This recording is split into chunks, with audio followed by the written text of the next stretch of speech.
Hi friends, this is Benjamin from English Classes Online. You are welcome to today's video. Today we are going to look at dependent and independent clauses. If you are new to this channel, kindly subscribe to the channel. Click on the bell icon as well so that whenever new videos are uploaded on this channel, you will be informed instantly.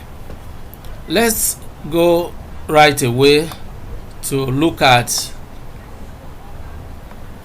what dependent and independent clauses are. Now, a dependent clause, as you can see here,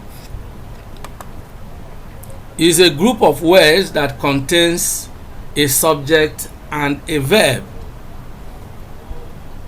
A dependent clause also is a group of words that contains a subject and a verb. So we can see that both independent and dependent clauses have this in common. Each of them is a group of words that contains a subject and a verb. But this is so much that they have in common. Then they have the following differences. An independent clause conveys complete meaning. On the other hand, a dependent clause does not convey complete meaning. When we look at the examples, these will be clearer to you. The second difference is that a dependent clause can stand on its own as a sentence.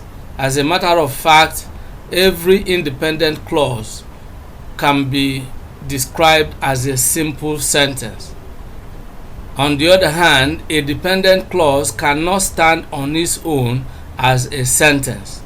Now, as the name implies, a dependent clause depends on or must be joined to another clause, which is the main clause, to make complete meaning.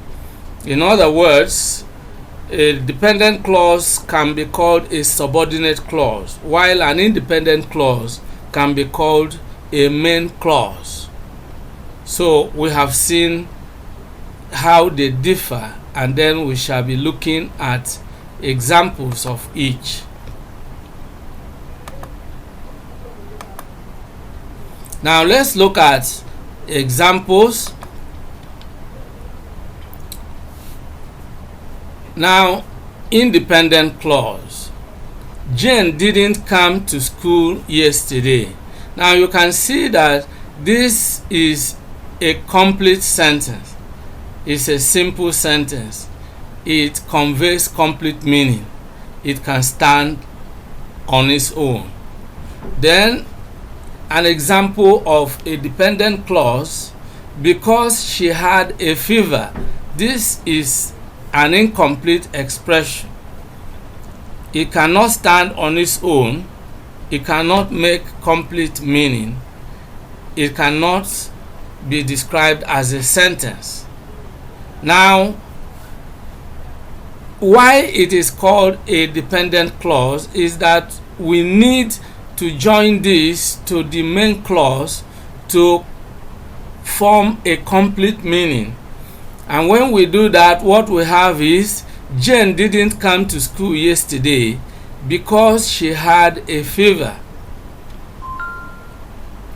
And that will constitute a complex sentence. A complex sentence is a sentence that contains one main clause and at least one subordinate clause, or a clause that contains one independent clause and at least one dependent clause.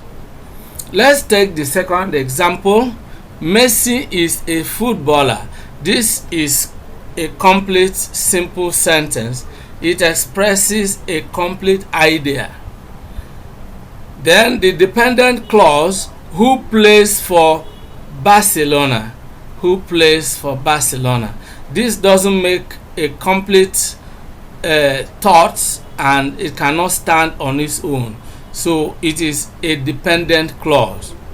Now, it depends on the main clause to convey its meaning. It has some meaning, but the meaning is incomplete until it is joined to the main clause, and that is why it is called a dependent clause. It cannot stand on its own. It has to lean upon another clause, specifically the main clause, to convey its meaning.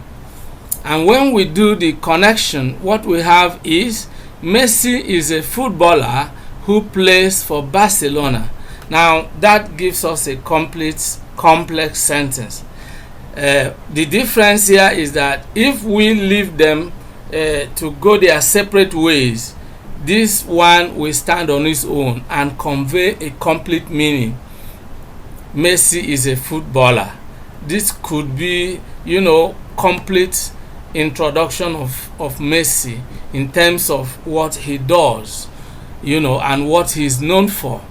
Who is Messi? Messi is a footballer, and that conveys a complete message.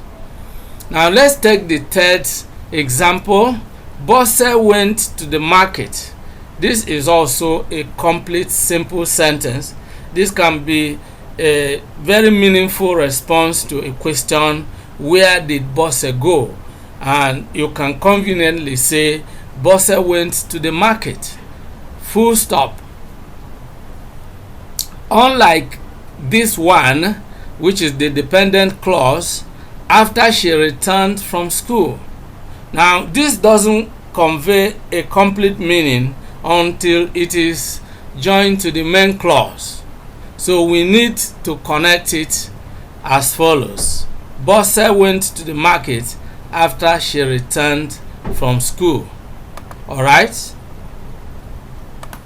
So this gives us a complete picture of what dependent and independent clauses are. Now let's do some exercise. Identify as dependent or independent clauses. Now I have listed 6 groups of words here, and I would like you to identify which one is independent and which one is dependent. The first one is while she was eating. 2, if it rains. 3, I will not go to school. 4, when Ayo returned. 5, Mark was sleeping. 6, Joy was playing. Now, I want you to pause the video at this juncture and try to do this exercise and figure out which of them is an independent clause and which of them is a dependent clause. If you like, you could rewind the video and take a second look at the description of these 2 types of clauses and their examples. And with that background knowledge, try and do this exercise. And when you have done it on your own, then you can move ahead to the answers, because we are going to discuss the answers and I will give you the explanation for each answer. So that's what we want to do right now.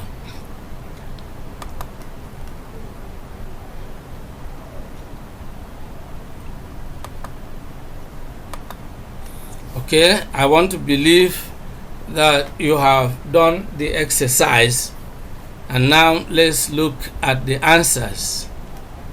Number 1, while she was eating is a dependent clause. Of course, you can see quite clearly that it doesn't really, it cannot stand on its own.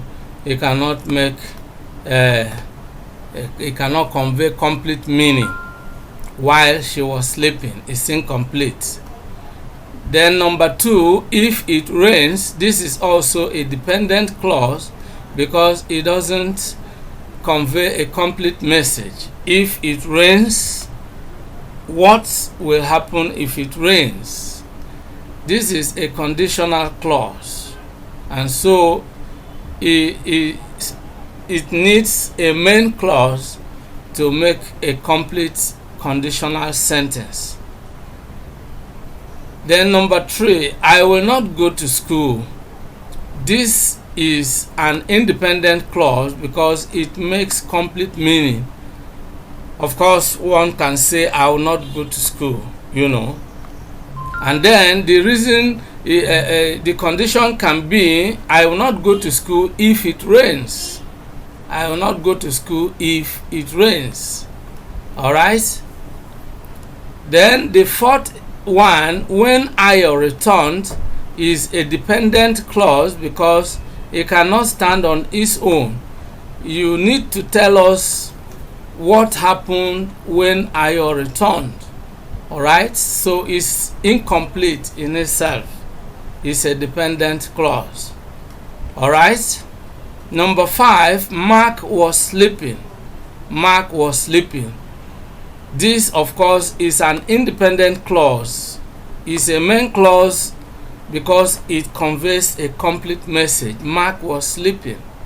All right, and then this could be connected with when Ayo returned. All right, when Ayo returned, Mark was sleeping, or Mark was sleeping when Ayo returned.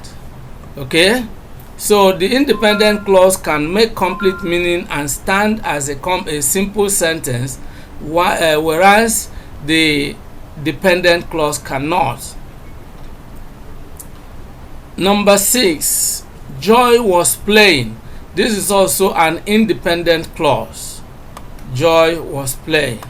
Yes, this can make complete meaning. And then we could possibly connect the first dependent clause with it. We can say that while she was eating, Joy was playing. We could be talking about some other person. We could be talking of Debbie, for instance. While Debbie was eating, Joy was playing. All right, so that is exactly how to identify a dependent clause and differentiate it from an independent clause. And that is how it has been in today's video. I hope you have learned some lessons that will help you to improve your knowledge of English clauses. These two types of clauses are the two structural types of clauses, or the two types of clauses according to structure. We have functional types, which we shall discuss in other videos.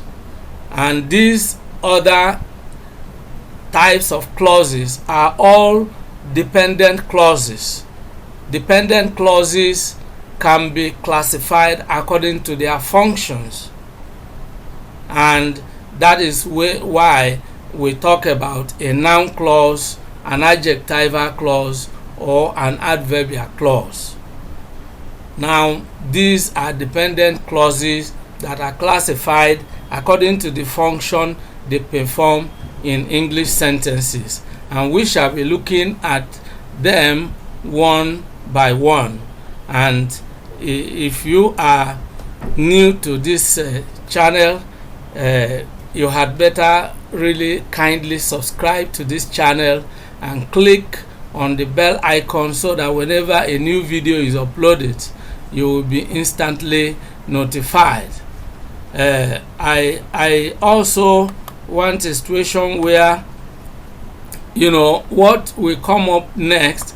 I want my friends, my subscribers, to have an input, and that is why coming up next, suggest any topic you would like us to discuss in the next video. Leave your comments in the description section. There are a number of videos that I have really uploaded on this channel that were requested by our subscribers, and it's always a privilege whenever I find my subscribers making suggestions, because what I'm doing right now is I am doing it basically just in your interest and for your benefit, because you are the reason why I am doing what I am doing, and I need your support, I need your encouragement, I need your motivation. If you have any suggestions as to how I can improve the quality of my video lectures, don't hesitate to leave your comments below. If you have any commendation to make, don't hesitate to leave your comments as well, because such comments are useful to me and they enable me to go ahead uploading new videos that will be useful to all of you out there. I want to thank you for being part of today's episode. See you in the next lesson, and bye for now. Remain blessed.